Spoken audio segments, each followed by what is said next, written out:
मकवानपुरको मनहरी गाउँपालिका 4 मा बसोबास गर्दै आएको बनकरिया समुदायको बस्तीमा भूमि आयोग, आदिवासी जनजाति आयोग र मालपोत कार्यालयले संयुक्त अनुगमन गरेको छ।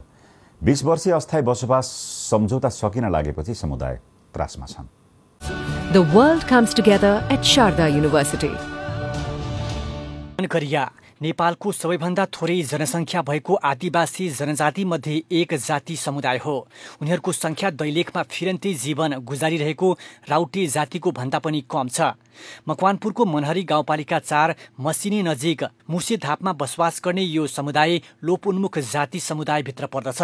2 दशक अघिदेखि मात्रै फिरन्ते जीवनशैलीलाई त्यागेर एकै स्थानमा बसोबास सुरु गरेका आदिवासी बनकरिया जातिले अझै पनि स्थायी बसोबास गर्न पाएका छैनन्। चुरेको जंगलमा फिरन्ते जीवन बिताउँदै आएका लोपोन्मुख आदिवासी बनकरिया समुदाय कबुलियत वनमा बस्न थालेको 23 वर्ष मात्र भएको छ। पर्सा राष्ट्रिय निकुञ्ज अन्तर्गत पर्ने मनहरी 4 हाँडीखोला स्थित मुसेधापमा सरकारले 20 वर्षका लागि उपलब्ध गराएको 6.5 हेक्टर जमिनमा उनीहरू बस्दै आएका छन्। चितवन राष्ट्रिय निकुञ्जको सीमासँग जोडिएको मनहरी गाउँपालिका 4 स्थित बनकरिया बस्तीमा हाल 24 घरधुरीमा 93 जनाको बसोबास छ। 2062 सालमा सरकारले दिएको 20 वर्षे अस्थायी बसोबास अनुमति अब 2082 चैत 28 मा सकिन लागेको छ।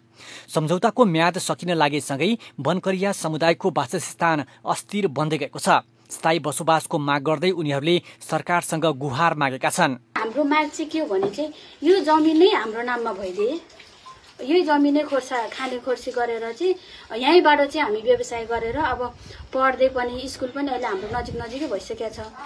पढ्दै पनि अगाडि पढ्दै पनि र व्यवसाय गरेर हामी जागिरी पनि यहीँबाट नै गर्न सकिन्छ भनेर चाहिँ मेन कुरा चाहिँ हाम्रो इस्यु भनेको जमिन। यो जमिन चाहिँ किन हाम्रो नाममा भएन, किनकि हामी त भूमि पूजक हो, वन पूजक हो। त्यो पनि हामीलाई सरकारले हाम्रो वासस्थान नै यो गरेर विस्थापित जस्तै गरेर ल्याएर हामीलाई यहाँ राख्नु भएको। यो समुदायमा 7 जनाले मात्रै एसएलसी पास गरेका छन् भने 2 जनाले प्राविधिक शिक्षा लिएका छन्। लोपोन्मुख बनकरिया समुदायको स्थायित्वका लागि संघीय र स्थानीय सरकारको समन्वयन र दीर्घकालीन समाधान अब अपरिहार्य देखिएको छ। अनुगमन टोलीमा भूमि आयोगका केन्द्रीय सदस्य गुञ्जबहादुर खड्का, मकवानपुर अध्यक्ष बलराम बल, आदिवासी आयोगका सदस्य सूर्यबहादुर गुरुङ लगायतको सहभागिता थियो। टोलीले स्थलगत अध्ययन गर्दै समुदायको सामाजिक, आर्थिक र कानुनी अवस्थाबारे प्रत्यक्ष जानकारी लिएको थियो। देशमा भएको भूमिहीनताको अन्त्य गर्ने, अव्यवस्थित बसोबासीलाई व्यवस्थित बसोबास व्यवस्थापन गर्ने र झुपडबस्ती अथवा स्लम बस्तीहरूलाई व्यवस्थित बस्तीमा विकास गरेर समृद्ध राष्ट्र बनाउनको लागि योगदान गर्ने भन्ने हिसाबले यो चाहिँ अहिलेको भूमि समस्या समाधान आयोग गठन छ। र यसले खास गरी हाम्रो चाहिँ यो भूमिहीनताको अन्त्यका लागि मनहरी गाउँपालिकाको 9वटै वडाहरू मध्यवर्ती क्षेत्र पर्ने भएकाले नाप जाँच गर्न निकुञ्जको रोक रहेको छ।